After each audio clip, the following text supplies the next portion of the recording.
Finance ಕಿರುಕುಳಕ್ಕೆ ಮನೆ ಬಿಟ್ಟವರಿಗೆ ಗೃಹ ಪ್ರವೇಶ, ವಾಪಸ್ ನಿವಾಸಕ್ಕೆ ಕರೆತಂದ ಪೊಲೀಸರು. ತುಮಕೂರಿನ ಕುರಂಕೋಟೆಯಲ್ಲಿ ಘಟನೆ.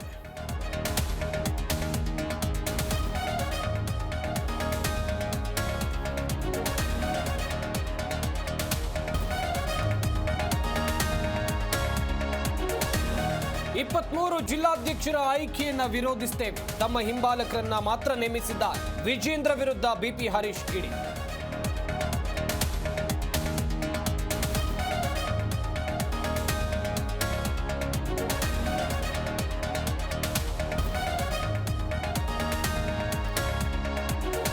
ಇಮೇಜ್ ಡ್ಯಾಮೇಜ್ ಮಾಡುವ ಕೆಲಸ ಆಗ್ತಾ ಇದೆ, ನನ್ನ ಟಾರ್ಗೆಟ್ ಮಾಡಿ ಇಡಿ ಉದ್ದೇಶಪೂರ್ವಕವಾಗಿ ತನಿಖೆ.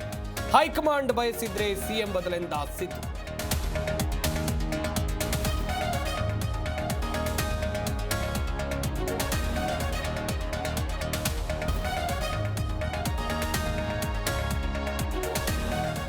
ಸಿಎಂ ವಿರುದ್ಧ ಮೂಡ ಹಗರಣಕ್ಕೆ ಟ್ವಿಸ್ಟ್, ದೂರುದಾರರ ಫೋಟೋಗೆ ಶಕ್ತಿ ದೇವಿಯ ರಕ್ತ ತರ್ಪಣ. ಶಕ್ತಿ ಕುಂದಿಸೋಕ ಹಿಗ್ಗಿಸಲ ಎಂಬುದೇ ನಿಗೂಢ.